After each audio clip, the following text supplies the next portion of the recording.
We can probably get started.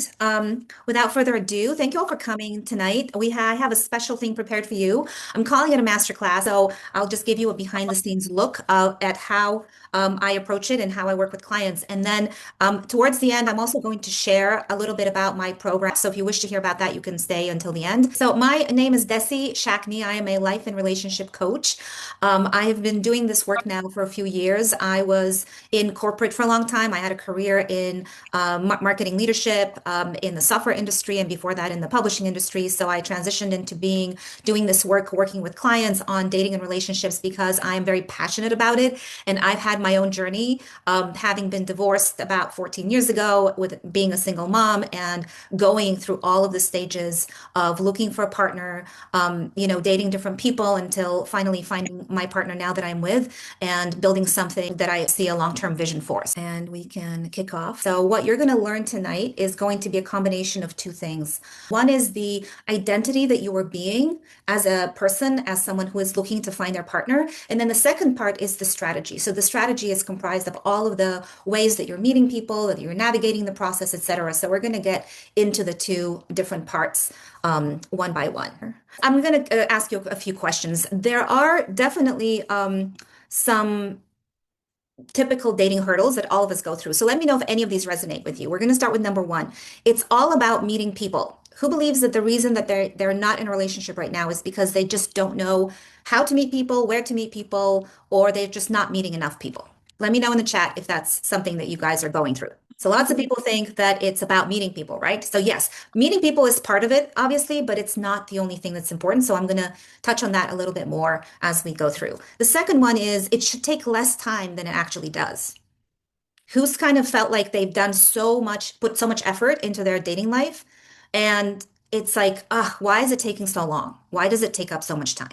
Number three, you're dating from the past instead of from alignments. Now, this is something that's a little bit tricky, and I will say that I'm definitely guilty of this. So, dating from the past means in the past you have been with someone, that has a specific combination of traits. So maybe they were a little quiet, maybe they were a little on the boring side. And so after that relationship was over, you wanted the opposite of what you had in the previous relationship. So you kind of now you're looking for someone who's more exciting, more extroverted, more, in a way you're looking at your past and you wanting the opposite of what you had. Maybe you had someone who was financially unstable, or maybe they drank too much. And so you're looking for someone now who is the opposite, right? And so you go all the way to the other extreme of what you're looking for, right? So if anyone is guilty of that, let me know in the chat if you recognize that pattern of wanting to date the opposite.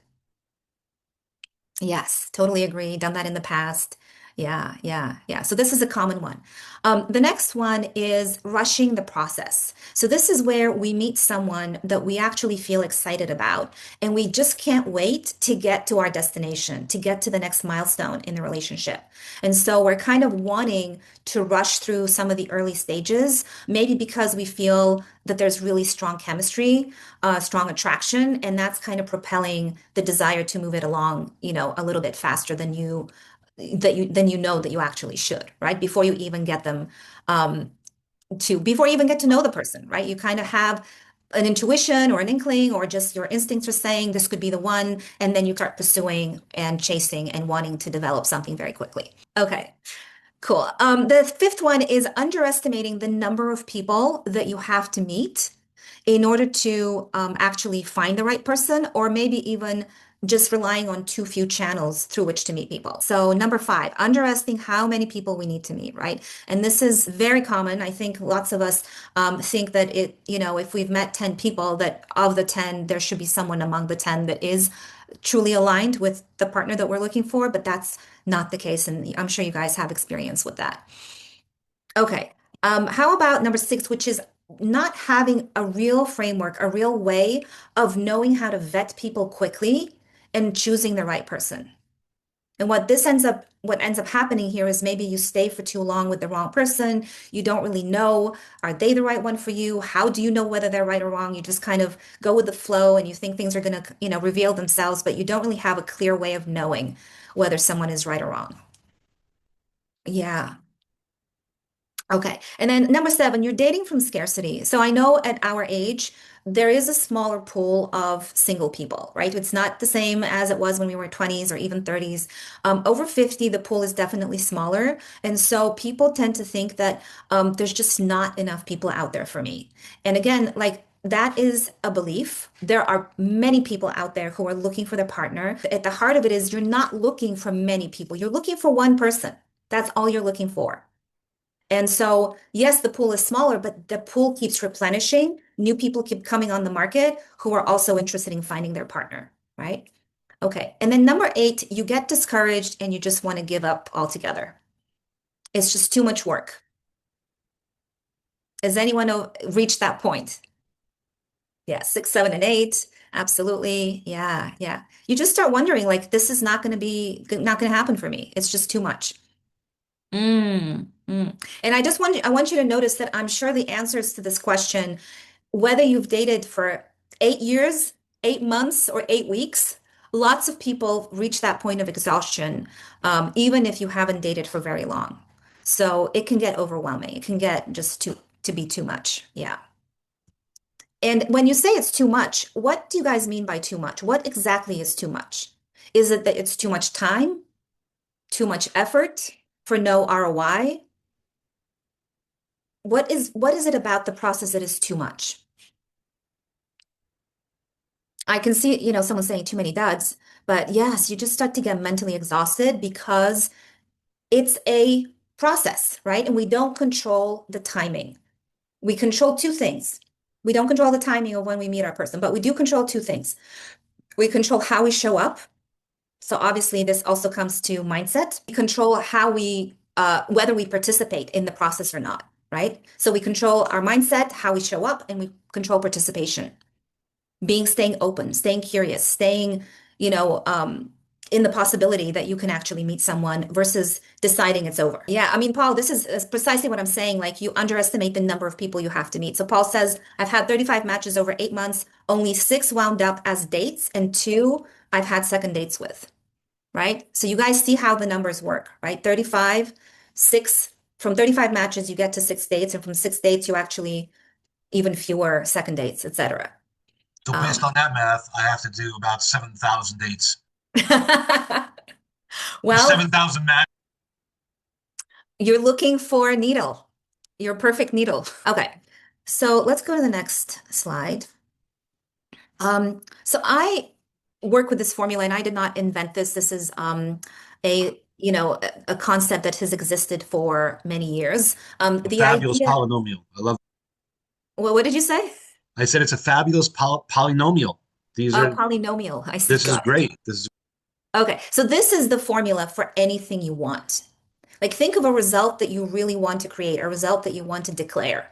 And any result that you want involves two things. It's you, the person, wanting the result, who you are, your identity, everything that goes into your identity. And TNF, by the way, stands for thoughts and feelings. So this is how you show up, how you are being. These are all your attitudes, your habits, like how you operate. That's the being, right? And then doing the action in order to create the result that you want. So what's interesting is that when we think of something that we want, like think of, and put in the chat, like what is something that you might want to have in your life? And it could be a partner, it could be a new job, it could be a completely different career, it could be that you want financial freedom, it could be, that you want certain health goals for yourself.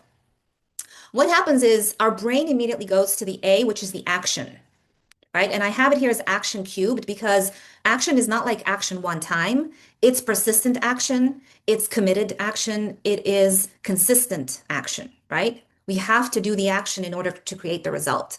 And so lots of people get sidelined by the action and even looking at the shiny object syndrome, meaning, you look at things like where can I go to date someone? What's a different dating site I can join?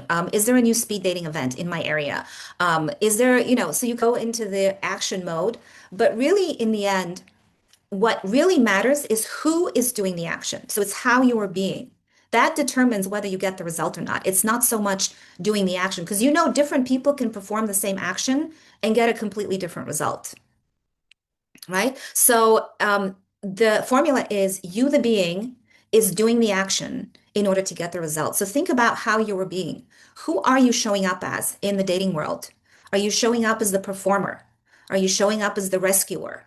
Are you showing up as the one with the scarcity mindset? The one with whatever beliefs you have about yourself and your self-worth, your emotional availability, your attachment patterns, like your childhood wounds. So all of that makes up the being, right? The being that's doing the dating, that's taking the action to create the result of meeting a partner. Okay. Um, I'm going to go to the next slide, which is just to recap everything about the being. So the being layer includes things like essentially your identity. So who are you? And a lot of identity is tied up in things that have happened to you in the past, right? So it's kind of looking back at who were you in your last relationship? Who were you, when you started dating or when you went through the things that you went through in your experiences? The being also includes your energy. What are you putting out there? How are you showing up? What is your vibe? Right? It also includes your emotional patterns. How do you respond when you get triggered, when you're under stress, when you get rejected? Like what does that look like for you? What do you believe about yourself in terms of your self-worth and what you deserve to have, the type of partner that you deserve to have? And then obviously your nervous system, how do you process all the stimuli that you're getting as you're navigating the dating world? Like if whether you're doing online or offline, you will be getting feedback from people, from the dating apps. Some of it is going to be positive, some of it is going to be negative. So, and ultimately it's your self-concept. So your beliefs about yourself, who you are, and also about love, about what's possible for you, right? So all of this stuff makes up who you are being. Okay. I have come across these four main, I call them the dating identities. You can call them archetypes. I know that there's more, but these are some of the four main ones that I tend to work with. So let me know if you recognize yourself in any of these. One of the identities is the independent achiever. And this is someone who is outwardly successful, capable, self-reliant. They feel very accomplished in almost every area of life. And the only thing missing is finding the right partner. It seems to be the elusive part, like not being able to find the right partner. Next. Okay, that's not you. The next one I have is the fresh starter. So this is someone who might be recently single after having been in a long-term marriage or relationship. Maybe you're divorced, maybe you're widowed, and you are now kind of coming out of that and looking to start fresh and to begin a new chapter and find a person for the next stage of life, right? So this is a very common one that I work with, in my practice. The next one is the burnt out overgiver. You've spent decades taking care of other people. You've always been the giver or the pleaser in relationships. And you finally have decided to break that pattern. And now you're looking to find a more balanced partnership, right? So you're looking to overcome those things that, have been playing out in the past. And now you're looking to build a partnership on a healthier level. So let's see what people are saying here in the chat. Fresh starter, guarded survivor. Yeah. Yeah, recent. I mean, recent is, you don't have to be recent as in the last month or even the last year. Like recent could be even, for everyone, it's different. I mean, some people want to get back on the market after a month after their divorce. Other people need time to process and to get back out there. So it's all how you see yourself. And then the last one is the guarded survivor, which is you've been through, definitely some serious pain in relationships, maybe through betrayal, maybe infidelity or abandonment. And you have suffered heartbreak and you are looking to rebuild and to trust again. And you kind of don't know whether you can trust yourself or you can trust anyone else. And again, you can definitely be a combination of all of these. You don't have to be one or the other. So these are just some of the more common ones that I encounter. This is in the context of who are you being, right? We're now talking about the identity that you're living out of. Okay. The next one is even with all of those other four identities, they can all be prone to this one thing, which is you're repeatedly choosing partners that are not right for you. And the question is, who are you being that keeps creating that result of choosing the wrong partner, of being in the wrong relationship, right? Your patterns influence what you repeatedly participate in, who you pursue, what you tolerate, and what you normalize. So that's coming out of who you are being. Okay. I presented this framework in the past before. I just want to recall it here again because I think it's really important for people to be aware of it. So it's called the positive intelligence framework. And what we do is we look at all these inner patterns, these inner saboteurs that are derailing you from getting to the goal that you want. And so let me know if any of these are patterns that you identify in yourself. The most common one is the judge. So the judge saboteur is the one that has you being cynical about dating, maybe a bit of a perfectionist, judging yourself, judging other people for being XYZ, judging the dating pool. So let me know if you see yourself in the judge saboteur.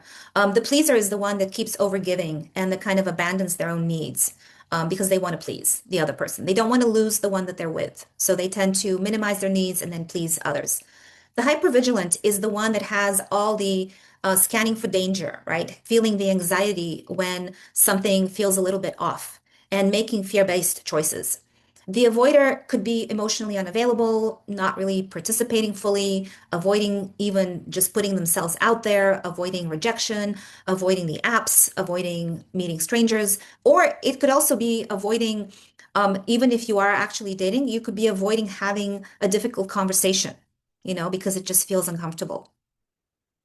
The controller can show up with rigidity. Maybe you're micromanaging the process, how the date proceeds, where you go, what time, how often, all those things, kind of planning, being a little bit rigid about everything.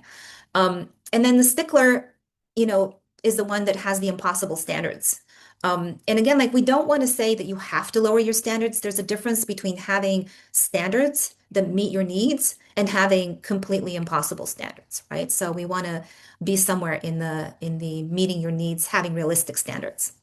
And so what we want to do is move from being in that saboteur mode into being what the framework calls the sage perspective. So being more in curiosity, staying in discernment, showing empathy, also, kind of being more grounded in confidence and taking aligned action from that place, as opposed to reacting from one of your saboteurs.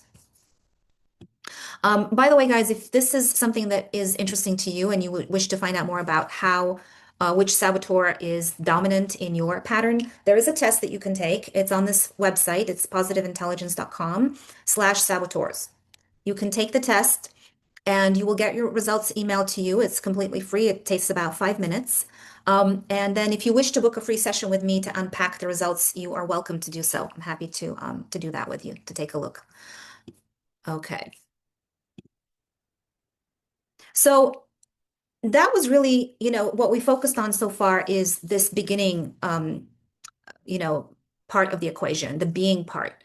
So everything that I've talked about up until now has been about the being. And now we're going to go into the doing. This is like, what should I be doing in order to create the result, right? 'Cause if we've taken care of who I am, how I'm showing up, what am I thinking, what are my beliefs, what is my mindset? Am I open and curious, or am I kind of shut off and feeling discouraged? Now we come into the action part of the line.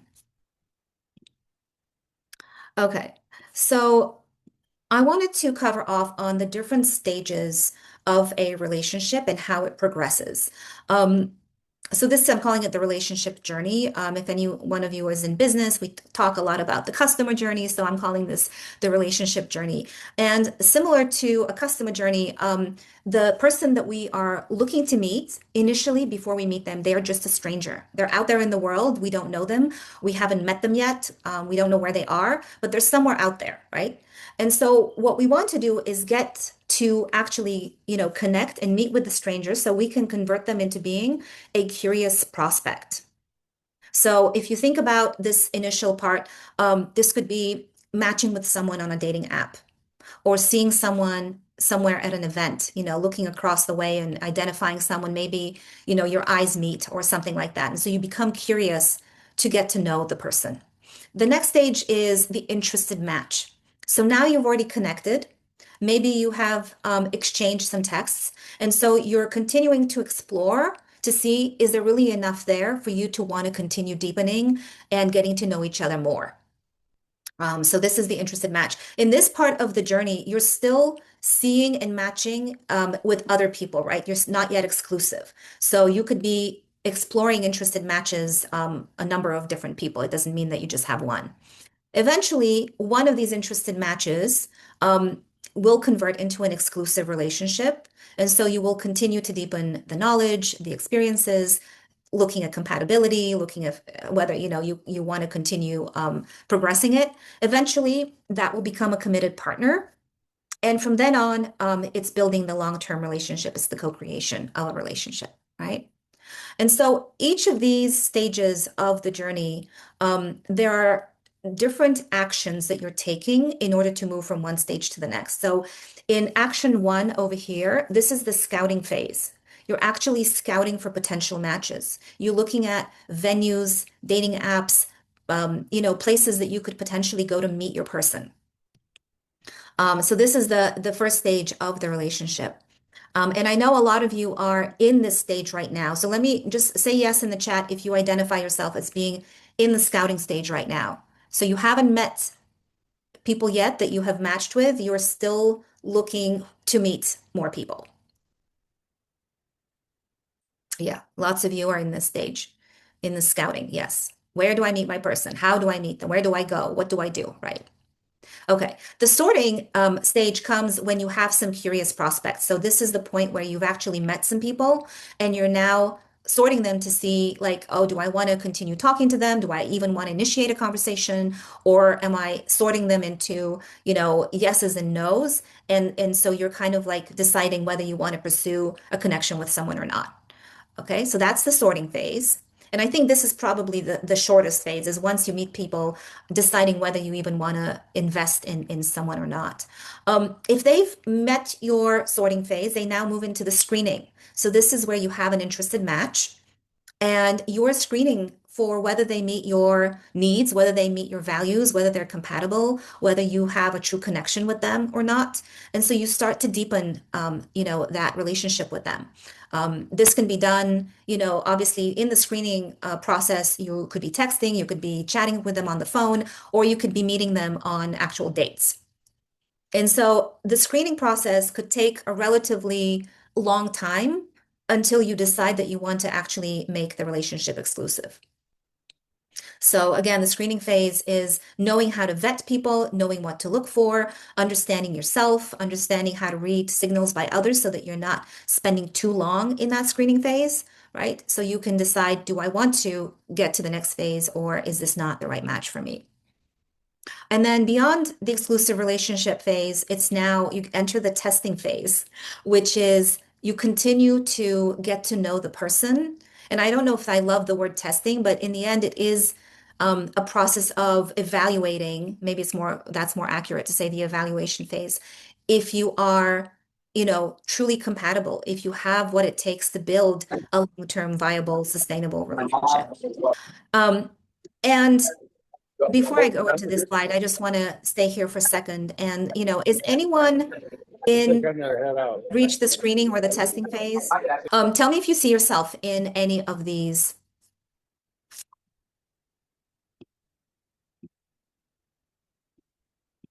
of these phases. Okay, so one of the tools I wanted to give you in terms of assessing whether someone is truly compatible with you or not is this framework I use. It's the three C's of attraction. So think about it in terms of three levels. When you meet someone, what you're really doing is assessing compatibility across these three different dimensions. Obviously, chemistry is one of them, and I've put chemistry in last place because I truly believe that we overemphasize the importance of chemistry. And sometimes chemistry tends to give us the wrong signals because we're kind of swept away in the attraction of it, in the hormones and the neurotransmitters of it. And we tend to then ignore some of the more important things around compatibility and around connection. And so I truly think that when you meet someone, you need to evaluate them across these three levels. Are they really compatible with you? Do they share the same values or similar values? Do they have a vision of their future that matches the vision that you have? What does that look like for them? So asking questions early on to identify whether they meet these compatibility criteria for you, I think it's really important that we are aware of how much this matters ultimately for whether a relationship succeeds or not. Similar lifestyle preferences, like Paul mentioned before, he met someone, she tends to work a lot, he works a lot. That's a similar lifestyle. Maybe that will work for them because they can, they are compatible that way. They both have busy lives and they'll make time when they have time. Shared interests and hobbies. This is more of a nice to have. It's not a must have, right? We don't necessarily have to have the same hobbies, but you do want to have some overlap in shared interests. And then obviously getting into important life decisions, and then looking at their personality traits and communication styles. So this is kind of makes up the compatibility bucket. The other area that we want to focus on is connection. So this is much more how you feel in their presence and how you feel about them. Do you truly feel like you can build a friendship? Do you enjoy their company? Can you have emotional intimacy? Do they understand you? Can they communicate openly and authentically? Do you feel like they can truly listen to you and get you and understand you? Do you feel emotionally safe and that you can trust them? Are they intellectually stimulating to you? Do you have enough there to talk about with him or her? Are you truly feeling that you're seen and heard and valued by your partner? So I just want to list some of these in the compatibility and the connection bucket before we come to the chemistry, which I think is more self-explanatory. So in the chemistry, obviously physical attraction, the spark, the magnetism, the passion, the romantic tension, the compatibility. It's also compatibility in terms of what your needs are for intimacy and anything related to that. So that will come under the chemistry. And yes, chemistry obviously is important, but I also believe that at this stage, like chemistry is something that can truly grow as you deepen the knowledge and as you deepen the connection with someone else.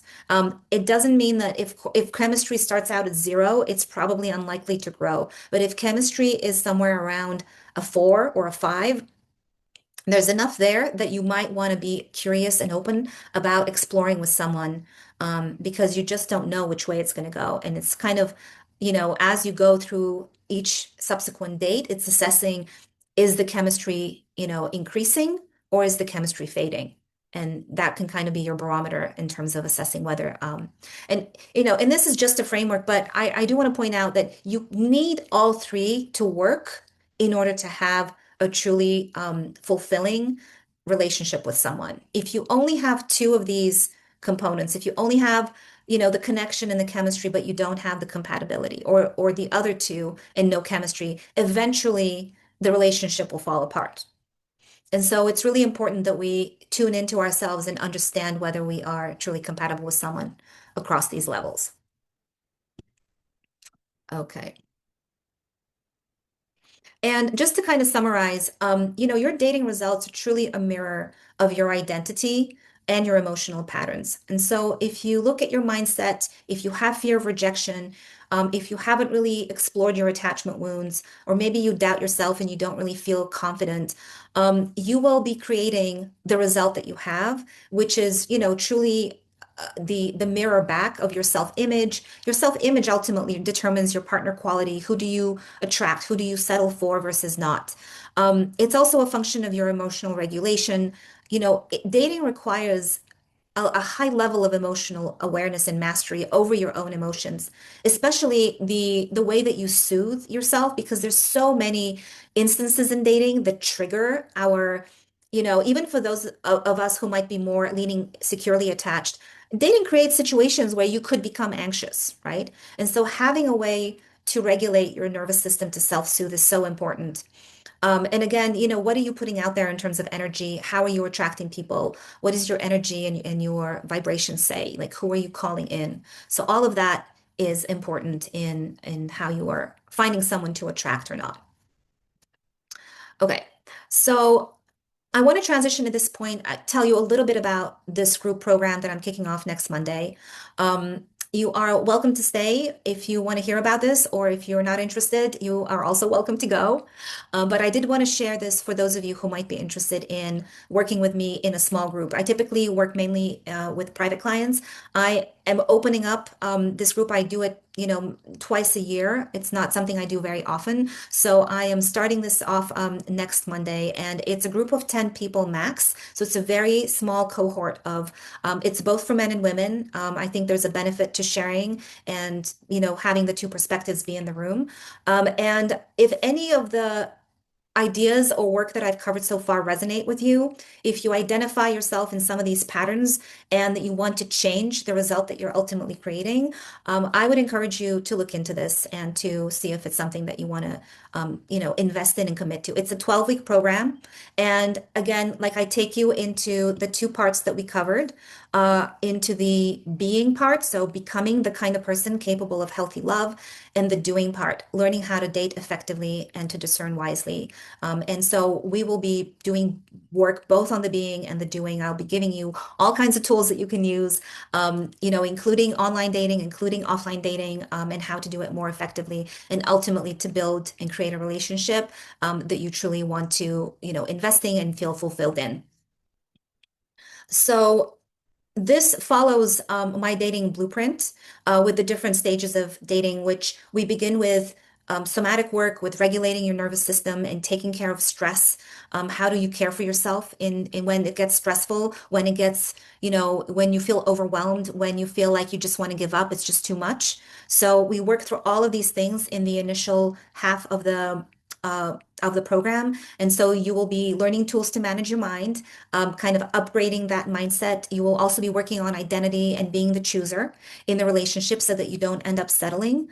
We're moving into finding your ideal partner profile, and I have a process for designing a map of how to know who is your ideal partner.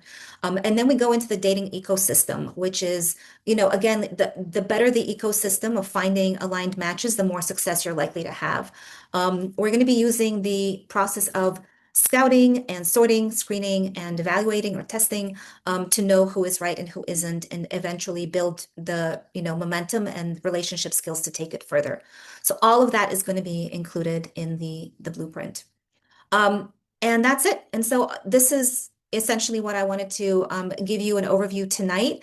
Let me know in the chat if you have any takeaways, if there's anything that you found especially interesting in this presentation that resonated with you.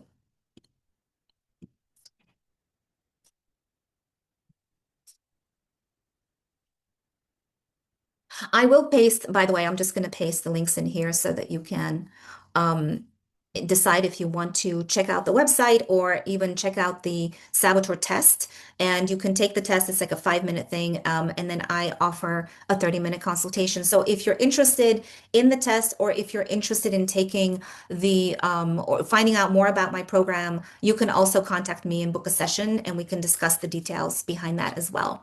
The cost, yes, the cost is $997 for the 12 weeks if you pay in full. I also have a payment plan if you want to break down the payments into three monthly payments. So $997, guys, I think that's an incredible deal. I know how packed with incredible tools this program is, and I truly believe that it can benefit you whether you're looking for a partner or in a relationship currently, or navigating, whatever you might be navigating. It will be helpful because there's so many great ways that you can apply them. So I want to open it up for questions or for anything else that people want to share. I took the test a little while ago when you first posted it. Yep. Basically told me to leave everybody alone. No, but seriously, it did have quite a smattering of saboteurs that I'm apparently dealing with. And does this course that begins on Monday? Is it? Yes. So the program begins on Monday. Yes. Okay. Where do we sign up? Where do we? I am just about to post the link so you can find out more. I'm just going to take you to the website for the program, and you can sign up. There are links to sign up there. You can also book a session with me, and I can take you through if you want to understand more about the details. So, thank you so much, guys, for showing up and for staying so long. So I'm grateful for all of you, and I will see you next time. Thank you all. Thank you. Thanks. Bye. Bye.